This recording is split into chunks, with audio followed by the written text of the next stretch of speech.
भक्तों, अब हम सभी श्रीमद् भागवत महापुराण के प्रथम स्कंद के द्वितीय अध्याय का श्रवण करेंगे। अतः द्वितीय अध्याय भगवत कथा और भगवत भक्ति का महात्म्य। श्री व्यास जी कहते हैं, सौनकादिक ब्रह्मवादी ऋषियों के ये प्रश्न सुनकर रोमहर्षण के पुत्र उग्रश्रवा को बड़ा ही आनंद हुआ।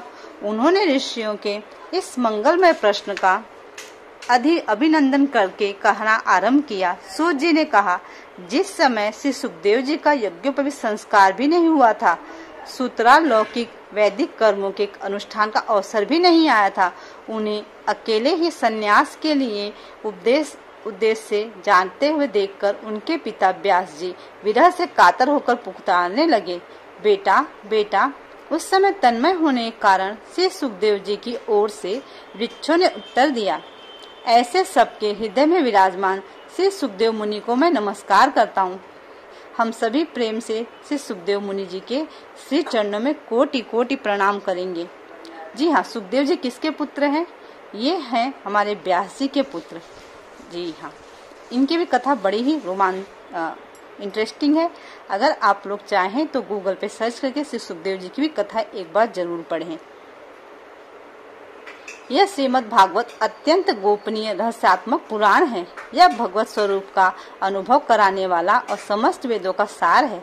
संसार में फंसे हुए जो लोग इस घोर अंधकार से पार जाना चाहते हैं, उनके लिए आध्यात्मिक तत्वों को प्रकाशित करने वाला यह एक अद्वितीय दीपक है। वास्तव में उन्हीं पर करुणा करके बड़े बड़े मुनियों के आश्चर्य श्री सुखदेव जी ने इसका वर्णन किया है। मैं उनकी शरण ग्रहण करता हूँ।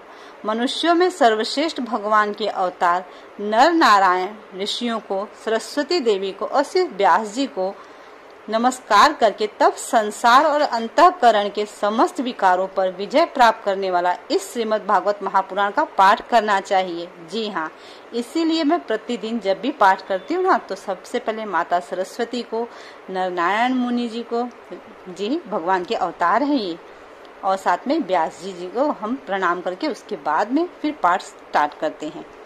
ऋषियों, अपने संपूर्ण विश्व के कल्याण के लिए यह बहुत सुंदर प्रश्न किया है, क्योंकि यह प्रश्न श्री कृष्ण के संबंध में है और इससे भली भांति आत्मशुद्धि हो जाती है। मनुष्यों के लिए सर्वश्रेष्ठ धर्म वही है जिससे भगवान श्री कृष्ण में भक्ति हो।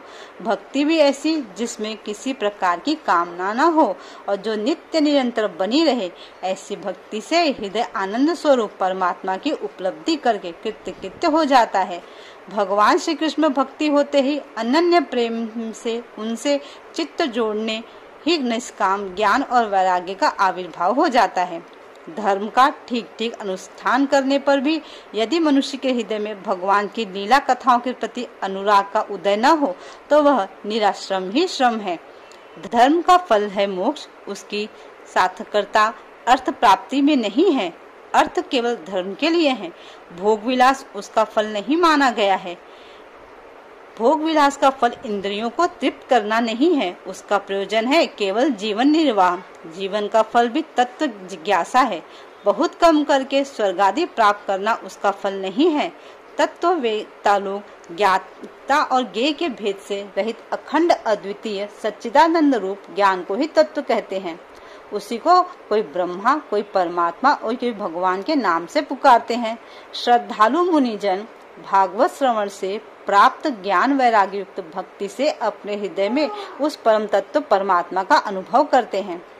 सौनकादि ऋषियों, यही कारण है कि अपने अपने वर्ण तथा आश्रम के अनुसार मनुष्य जो धर्म का अनुष्ठान करते हैं, उसकी पूर्ण सिद्धि इसी में है कि भगवान प्रसन्न हो। इसलिए एकाग्र मन से भक्त वत्सल भगवान का ही नित्य निरंतर श्रवण, कीर्तन, ध्यान और आराधना करना चाहिए। कर्मों की गांठ बड़ी कड़ी है।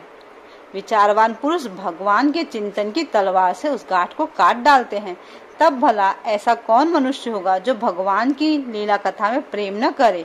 सौनकादिक ऋषियों, पवित्र तीर्थों का सेवन करने से मत सेवा, तदनंतर श्रवण की इच्छा, फिर श्रद्धा, तत्पश्चात भगवत कथा में रुचि होती है। भगवान श्री कृष्ण के यश का श्रवण और कीर्तन दोनों पवित्र करने वाला है। वे अपनी कथा सुनने वालों के हृदय में आकर स्थित हो जाते हैं और उनकी अशुभ वासनाओं को नष्ट कर देते हैं, क्योंकि वे संतों के नित्य सुहृदय हैं। जब श्रीमद् भागवत अथवा भगवत भक्तों के निरंतर सेवन से अशुभ वासनाएं नष्ट हो जाती हैं, तब पवित्र कीर्ति भगवान श्री कृष्ण के प्रति अस्थायी प्रेम की प्राप्ति होती है। तब रजोगुण और तमोगुण के भाव, काम और लोभादि शांत हो जाते हैं और चित्त इनसे रहित होकर सत्व गुण में स्थित एवं निर्मल हो जाता है। इस प्रकार भगवान की प्रेममयी भक्ति से जब संसार की समस्त आसक्तियां मिट जाती हैं, हृदय आनंद से भर जाता है, तब भगवान के तत्व का अनुभव अपने आप हो जाता है। हृदय में आत्मस्वरूप भगवान का साक्षात्कार होते ही हृदय की ग्रंथि टूट जाती है और सारे संदेह मिट जाते हैं और कर्म बंधन क्षीण हो जाता है। इसी से बुद्धिमान लोग नित्य निरंतर बड़े आदर से भगवान श्री कृष्ण के प्रति प्रेम भक्ति करते हैं, जिससे आत्म प्रसाद की प्राप्ति होती है।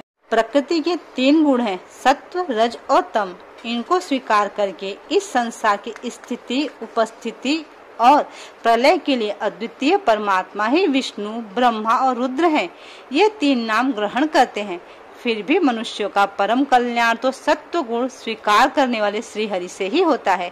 जैसे पृथ्वी के विकाल लकड़ी की अपेक्षा धुआं श्रेष्ठ है और उससे भी श्रेष्ठ है अग्नि, क्योंकि वेदोक्त यज्ञ यज्ञादि के द्वारा अग्नि सदृश देने वाले हैं, वैसे ही तमोगुण से रजोगुण श्रेष्ठ है और रजोगुण से भी भला सत्वगुण श्रेष्ठ है, क्योंकि वह भगवान का दर्शन कराने वाला है।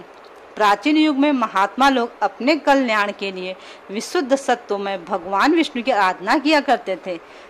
अब भी जो लोग उनका अनुसरण करते हैं, वे उन्हीं के समान कल्याण भाजन होते हैं।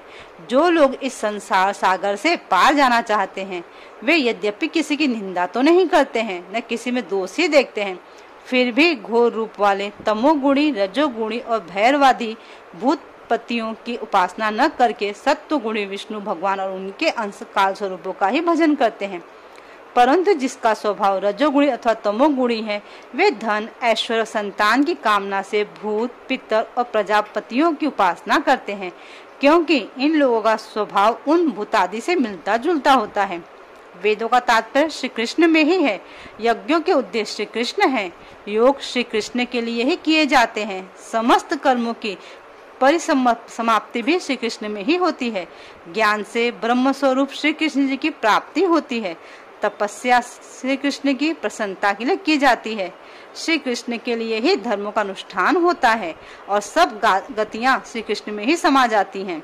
यद्यपि भगवान श्री कृष्ण प्रकृति और उसके गुणों से अतीत हैं, फिर भी अपनी गुणमयी माया से जो प्रपंच की दृष्टि से हैं और तत्व की दृष्टि से नहीं है, उन्होंने इस सर्ग के आदि में इस संसार की रचना की थी।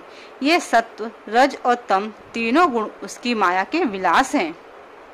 इनके भीतर रहकर भगवान इनसे युक्त सरीखे मालूम पड़ते हैं। वास्तव में तो वो परिपूर्ण विज्ञानानंद घन है और अग्नि तो वस्तुतः एक ही है, परंतु जब वह अनेक प्रकार की लकड़ियों प्रकट होती है, तब अनेक सी मालूम पड़ती है।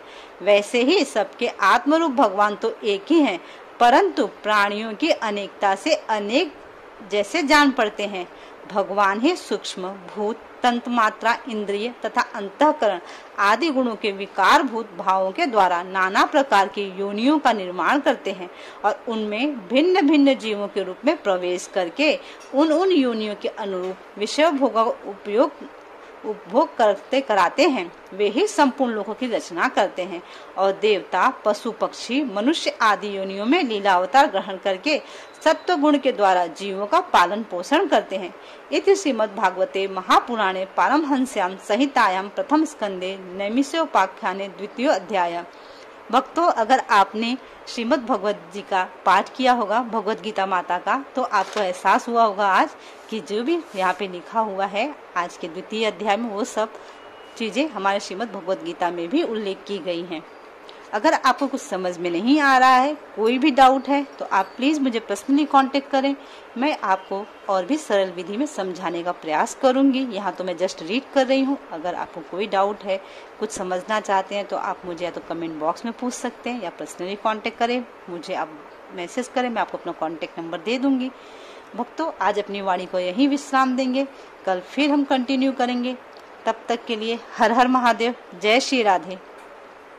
श्रीमन नारायण नारायण हरि हरि, भजमन नारायण नारायण हरि हरि, श्रीमन नारायण नारायण हरि हरि।